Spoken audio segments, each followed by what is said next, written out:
تضيق تفرج والخير فينا اليوم الدين.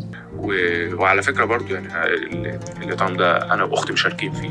بمجرد ما سمعته هو ليه عايز يعمل لقمة بكيت. أنا عامله بنية إن ربنا يدي الصحة وطولة العمر لأبويا وأمي، وإني ما أشوفش فيهم حاجة وحشة.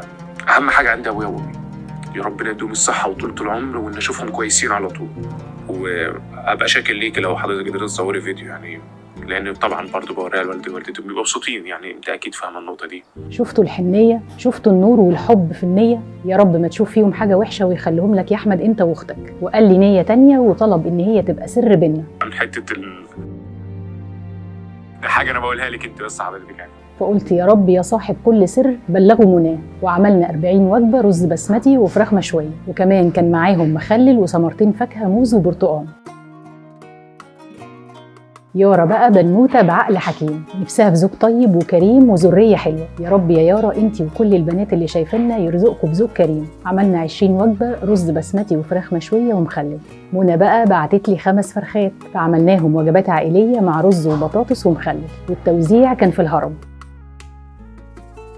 وللمرة التانية بعتت مروة وذبحنا خروف.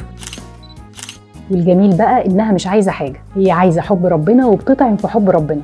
وكما العادة الإحسان جزاء الإحسان، وبركة لحمة الخروف تعمل 120 وجبة وتبعت لي بعدها 120 علبة عصير. وفي الختام مفيش ختام. إزاي يبقى في ختام للخير وإنتوا يا أهل الخير موجودين؟ إزاي يبقى في ختام والخير فينا اليوم الدين؟ تضيق تفرج والخير فينا اليوم الدين. وأشوفكم على خير يا أهل الخير.